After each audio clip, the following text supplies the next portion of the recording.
Les amis, bonjour, j'espère que vous allez tous bien, que tout se passe pour le mieux pour vous. Aujourd'hui, j'ai envie de parler avec vous de cet objet qui est sorti, l'Apple Vision. Un objet qu'on aurait pu voir il y a quelques années de ça dans des séries comme Black Mirror, comme dans des films futuristes. Est-ce que les films qui s'inspirent de notre futur créent notre présent ? Est-ce que notre présent s'inspire des films ? Est-ce qu'en fait tout est lié ? J'ai envie d'évoquer quand même ce genre de choses qui à mes yeux sonnent un petit peu un nouveau monde. Vous avez pu m'entendre parler sur plusieurs aspects, le monde de demain, la fin d'un monde, etc. Pour certains ça peut être un peu complotiste et tout. J'ai envie de dire qu'on est plus dans l'analyse de ce vers quoi on avance et chacun l'aperçoit différemment. L'Apple Vision, un objet qui ne se présente pas spécialement, si je ne me trompe pas, comme un appareil de réalité virtuelle, mais plutôt comme un ordinateur un peu du futur, un ordinateur spatial. Ce genre de casque, pour ceux qui comprennent pas de quoi je parle, un genre de petit casque que tu mets au niveau de tes yeux, comme on peut le voir parfois dans certains films, Ready One Player et tout, et qui te changerait en fait la vision de la réalité. C'est-à-dire que tu verrais... Alors, il y a certains casques qui peuvent exister pour être une réalité virtuelle, le métaverse, c'est-à-dire, et ça on l'avait déjà évoqué sur plusieurs vidéos, un nouveau monde te ferait presque oublier le monde actuel, qui te ferait vivre ce que tu ne peux pas vivre, enfin que tu peux mais que tu n'arrives pas, la facilité de vivre ce que tu n'arrives pas à vivre, créer une nouvelle vie dans une autre vie parallèle virtuelle. Et le danger de ça, c'est de ne plus savoir distinguer là où on doit prendre réellement pour vivre en tant qu'humain. Comprenez bien les choses et regardez la progression des choses. À une époque, nous, en tant qu'humains, on vivait notre monde, dans notre monde, et l'objet était une utilité dans ce monde. Je prends l'exemple de quand on devait payer quelque chose, on avait des pièces, des billets. Quand on voulait lire l'heure, on avait une montre.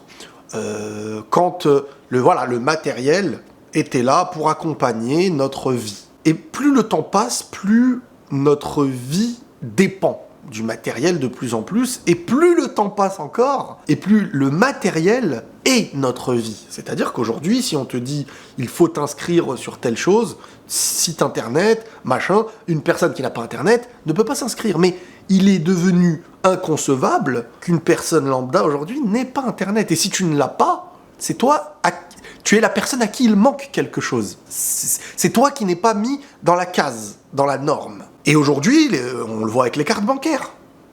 Il y a des endroits, même dans certains pays du monde, si tu ne payes pas par carte, payer par liquide, ça devient de plus en plus compliqué. Donc la carte bancaire, Internet, qui dit Internet dit ordinateur, en tout cas à l'époque. Maintenant, tout est sur le téléphone. Tu peux payer par téléphone. Tu peux lire l'heure par le téléphone. Tu te connectes sur Internet et t'es ouvert à tout. Réseaux sociaux. On est tous connectés sur les mêmes objets. Là où avant, notre façon de se connecter à la vie et aux autres, c'était le réveil matinal et le fait de sortir de chez soi. Ou à la rigueur, avec l'avancée des choses, le téléphone, on appelait nos amis, mais appeler notre ami faisait qu'il fallait aller le voir, mais quoi qu'il en soit, le mercredi pour les plus jeunes ou le week-end, quand il n'y avait pas école, on sortait de la maison. Et le temps fait qu'aujourd'hui, il y a de plus en plus de choses qui fait que, regardez les parcs, regardez les stades, regardez à l'extérieur, ce n'est pas comme avant, en tout cas moi je le constate. Moi je sais que le mercredi, le samedi et tout, je me battais pour sortir jouer dehors, que ce soit dans un jardin, que ce soit...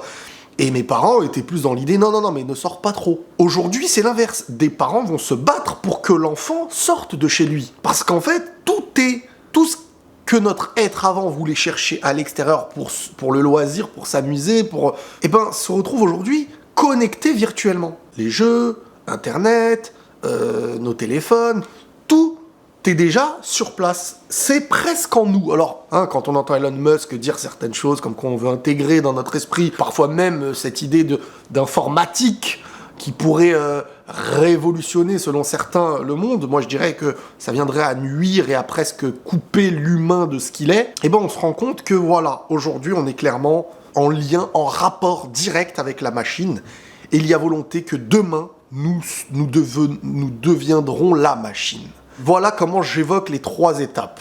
L'humain de base, l'humain avec la machine et demain l'humain qui devient la machine. On évoque aujourd'hui, non pas le métaverse, cette fois-ci on va faire la distinction, mais le casque virtuel Apple Vision. Et là en fait, c'est d'une certaine manière, pour faire une comparaison assez rapide, ce qu'on a dans les mains, un téléphone, les smartphones et compagnie, directement intégré dans notre vision du quotidien. C'est-à-dire qu'en mettant ces lunettes, je vois la vie quotidienne. Je vois une fenêtre, je vois s'il y a ma femme, je vois mon mur et tout, mais j'intègre dans cette réalité de ce que mes yeux voient l'informatique, les réseaux, je mélange les 2 mondes. Là où avant, je devais sortir quelque chose pour aller dans ce monde, et pour revenir dans le mien, il suffisait de remettre mon téléphone dans la poche. Là, en fait, on intègre à notre vue et on additionne les 2. Donc, il y a notre menu. Si on veut s'allonger et regarder sur le mur, notre mur se transforme en cinéma. On peut décorer notre... Et tout devient une conception mélangée. Et là, en fait, je me dis, aïe. Aïe pour 2 choses. Aïe parce que ça va nous plaire. Mais bien sûr. Tout comme aujourd'hui, on est dans l'obligation d'avoir nos téléphones et ça nous plaît, d'avoir nos réseaux, etc. C'est ça le truc, c'est que ça nous plaît, ça nous convient, ça nous facilite. Mais au-delà de ça, le danger que ça nous plaise, et deuxièmement, le danger que, étant donné que maintenant on le mélange à la réalité, on maquille notre réalité d'une mise à jour, j'ai envie de dire.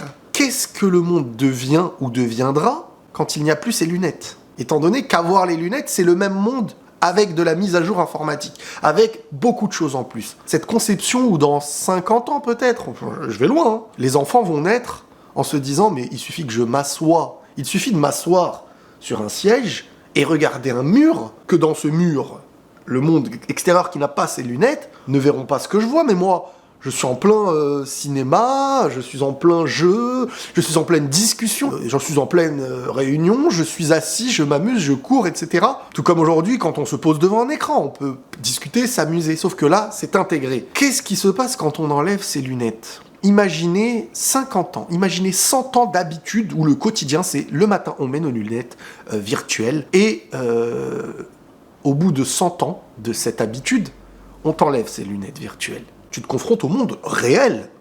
Le monde réel deviendra un enfer, un ennui. On a habitué notre esprit et notre vision virtuelle à tout plein d'additions, tout plein d'extensions, tout plein d'habitudes, et on va prendre goût. Tout comme aujourd'hui, si on retire à nos habitudes Internet, le monde virtuel, et qu'on se retrouve dans une maison sans télé, sans rien, sans jeu, il nous reste quoi ? Alors certains vont se dire, c'est bien, il y a de la lecture. Ouais, mais on n'est pas habitué maintenant à faire que de la lecture. On a besoin de ce monde qui est devenu une extension de notre monde. Ne pas pouvoir aller plus loin que le monde réel, comme une simple sortie dans la journée, rentrer à la maison. Non, rentrer à la maison, mais je peux aller dans mon réseau, je peux aller jouer, je peux... Et c'est ça le danger, c'est qu'on est déjà dedans, pour ceux qui ne s'en rendent pas compte. Et bien sûr qu'on a ce plaisir, qu'on essaye parfois de gérer le temps d'écran, nos enfants, etc. Mais demain, c'est quelque chose qui sera la vie. Ce n'est plus notre vie accompagnée des réseaux ou des écrans, c'est notre vue qui sera les écrans et le monde virtuel. Et moi, ce qui me fait peur, c'est comment un être humain, dans son essence, dans son cœur, dans sa sensibilité, le fait de ressentir, le fait de se sentir bien dans la nature, le fait d'aimer, le fait d'être social, le fait de se confronter, le fait d'échanger, le fait de s'aimer, de se toucher, de toutes ces choses-là n'existeront qu'à travers l'esprit, du moins actuellement, de plus en plus. Je ne sais pas dans 100 ans ce que va devenir le monde, mais au présent, on fait en sorte que la réalité soit de plus en plus éloignée pour nous offrir des lunettes qui viendront à ajouter des choses qui, certes, seront utiles et nous fera plaisir et nous facilitera tellement de choses, mais qui, dès lors qu'on les enlèvera, finiront par nous mettre dans un monde où on ne retrouvera plus aucune saveur. S'asseoir à table et discuter avec les nôtres, manger avec les nôtres,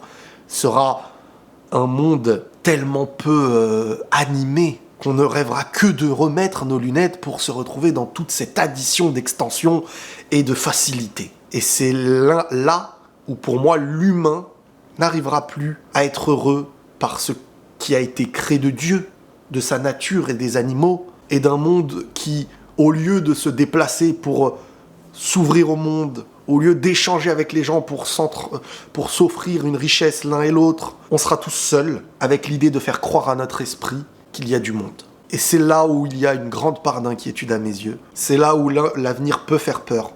C'est là où ceux qui ont connu l'avant et l'après peuvent avoir un minimum la compréhension de ce que je veux dire, mais que celui qui va naître au milieu de tout ça va se dire qu'on est des dinosaures, tout simplement. Voilà ce que je pense un peu de cette avancée qui, moi le premier, m'est utile. Elle m'est clairement utile, cette avancée, dans beaucoup d'aspects. On essaye de l'utiliser. On a connu les deux aspects, on a quand même besoin de sortir de chez nous pour respirer, etc. Mais c'est l'étape où ce qu'on appelle les objets futuristes ne viendront même plus les objets, mais tout simplement nous-mêmes. Prenez tous soin de vous et la paix sur vous.